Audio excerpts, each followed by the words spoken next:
Pokemon anime protagonist Ash Ketchum has been to over 6 regions, and has captured many powerful Pokemon along the way. Pokemon that have helped him out in league matches, gym battles, or any important battle at stake. Today, I will be counting down his top 10 most powerful Pokemon that he has caught or obtained over the course of the Pokemon anime. I will be excluding the Sun and Moon anime because we are yet to see the potential of the Pokemon he has on his team so far. Although some of those Mons could turn out to be very powerful, we still don't know yet. So with all that being said though, let's go on a nostalgia trip and count down Mr. Ketchum's most powerful Pokemon.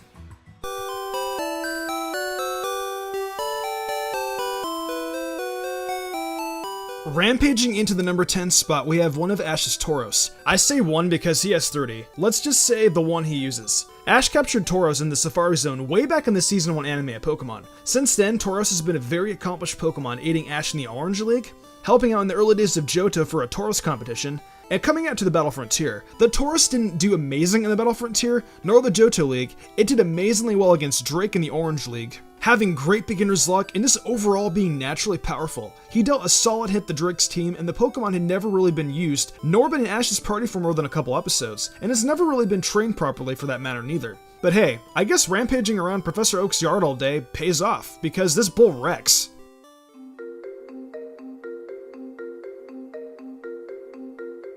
For our next spot comes Ash's Goodra. The thing that made Ash's Goodra such a good mon for his team is that he had a lot of sneaky tactics with it, and it also doubled as a very caring and helpful Pokemon towards Ash's other Pokemon. Up until the match against Sawyer, Goodra had never been defeated in a battle, showing just how annoying it was for his opponents, and it was a proper wall for Ash's team. It did the work in the semifinals in the Kalos League when Keenan brought Ash his Goodra to be the 6th mon he needed to proceed. It was even brought to the finals and even attempted to fight Lysandre's Mega Gear. It didn't do too well, but neither did any of his other mons. Overall, Goodra was a really good addition to the team ever since. It was just an adorable little Goomy to the almighty Goodra.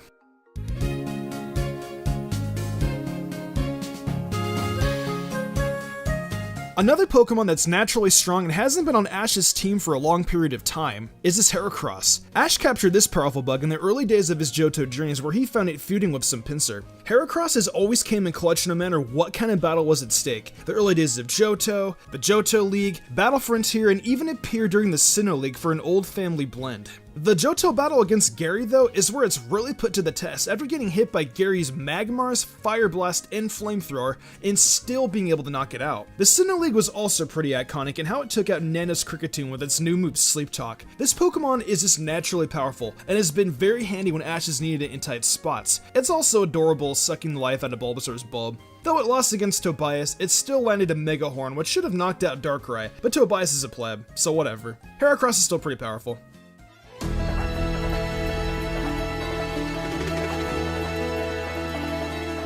Soaring in the 7th spot, we have the best bird Ash has ever owned. I'm of course talking about Staraptor. Now we can all agree that Ash's team in Sinnoh was by far his best team. As for now, let's see what Alola brings to the table, and Staraptor as his best bird is no different. Ash's Staraptor has been through a lot, and we saw most of it as a Staravia while trying to learn Brave Bird from Registstaraptor, but once it first did, it proceeded to sweep Maylane's team, well everything but Lucario due to all the damage it had taken.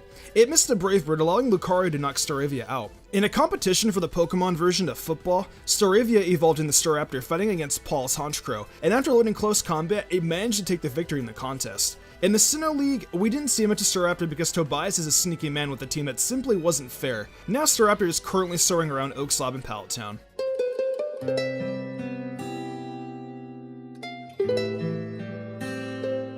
It's nap time, literally with Ash's Snorlax. He caught this lazy Pokemon back in the days of the Orange League. All Ash's Snorlax does is eat and sleep, but I cannot lie and say that this Pokemon can pack a punch. Ice Punch. Like how Snorlax Ice Punched Gary's Nidoqueen in the Johto League like a megaton brick. It did amazing in the Johto League, the match with Claire where it knocked out Kingdra with a Hyper Beam. I haven't forgotten about the Battle Frontier neither against Greta where it fought against Hariyama and Medicham and still being able to knock out both fighting Pokemon, ending epically with a Hyper Beam. It helped out in the Sinnoh League as well, where it helped Ash advance to the 3rd round. This Pokemon is so lazy, but yet so powerful, and has quite the impressive record for saving Ash in tight spots.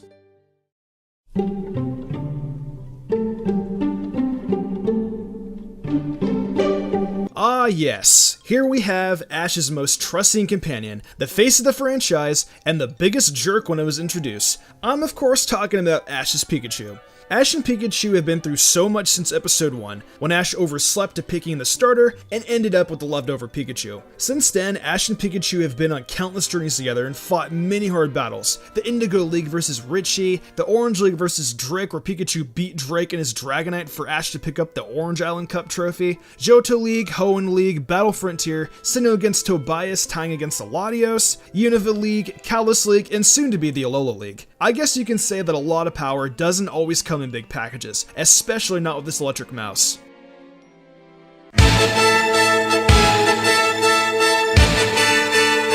I honestly have to say Ash's Sceptile is actually one of my favorite Pokemon Ash owns. The attitude, the twig in its mouth, and the fact that it's so honorable. What I love the most about Sceptile is how we got to see it evolve from start to finish. Starting off as a Trico, it won all sorts of battles throughout Hoenn. Then it evolved into Grovyle, winning lots of battles throughout Hoenn and the Battle Frontier. Finally, it evolved into Sceptile, and it has had quite the feud of awesome battles. Some ones worth mentioning are the ones where Ash's Sceptile battles against May's newly evolved Blaziken in the Terracotta contest, where they both activate their abilities, Overgrow and Blaze, and duke it out for the ribbon. However, it resulted in a tie. Next was against Tobias, where Sceptile woke up from Dark Void and took out Darkrai. Sceptile was the first Pokemon in the whole tournament to take out one of Tobias' Pokemon. I love Sceptile. It's such a cool, honorable Pokemon that was with Ash the entire journey through Hoenn and the Battle Frontier.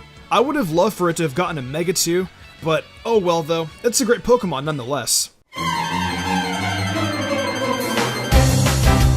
This next Pokemon didn't even belong to Ash originally. It belonged to Paul, and it's a good thing Ash got Chimchar because Paul treated it like pure garbage. After Ash got his hands on it, he raised it properly and turned it into a fighting machine that showed Paul that justice would be served. It eventually evolved into Monferno, and showed Paul that it was powerful by taking out his Ursaring. Unfortunately though, it lost. After that, it evolved into Infernape, and that's where the fun truly begins. The battle with Volkner, and then eventually the most notable one, the rematch against Paul. Justice was served as Infernape took out quite a few major threats from Paul's team. The ultimate battle though was against Paul's Electivire. The strong rivalry between these two Pokemon was intense. After an epic battle though with the help of Blaze, Infernape wins the battle against Paul, giving Ash access to the semi-final match of the Sinnoh League. Though it was only in Sinnoh, Infernape showed a lot of promise, helping out Ash in one of his most important battles ever. This battle wasn't just a win, it was to gain the respect of another, a jerk rival. I'm going to have to say too, Infernape is Ash's strongest Sinnoh Pokemon, being a fully evolved one, and just having the heart to prove his old trainer wrong.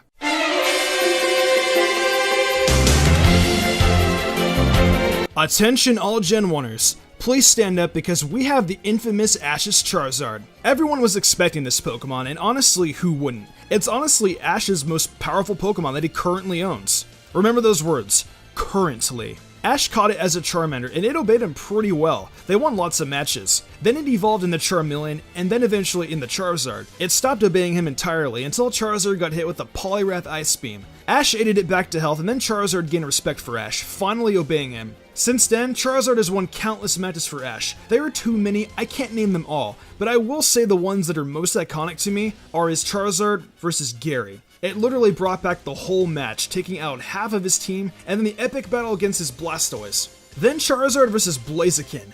It did great despite losing. Then who could forget the Dragon Tail to Iris' Dragonite? That was amazing to see it get smacked. I may have fangirled a little when that happened. Leaving Charizard at the Charcivic Valley turned Charizard into an even bigger monster than it originally was. It's just so powerful. We all know if Ash had used Charizard more often, he would have won a lot more leagues. But hey, that's plot for you. The story has to keep moving.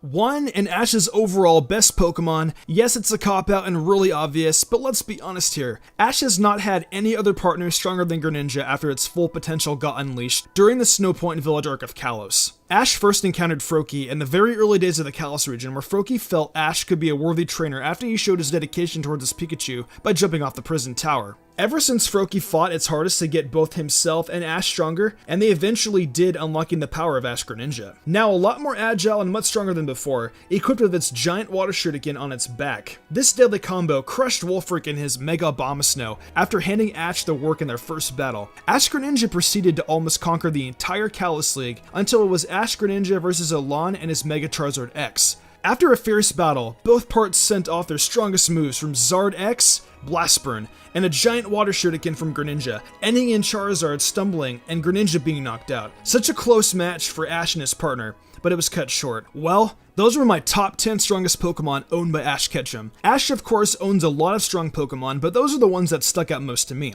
What do you guys think, though? Share your thoughts in the comments below. What do you consider to be Ash's most powerful Pokemon? Remember, if you enjoyed this video, to be sure to leave a like and share this video with a friend. With that being said, though, I'm Mystic Umbreon, and I will see you in the future for more Pokemon content.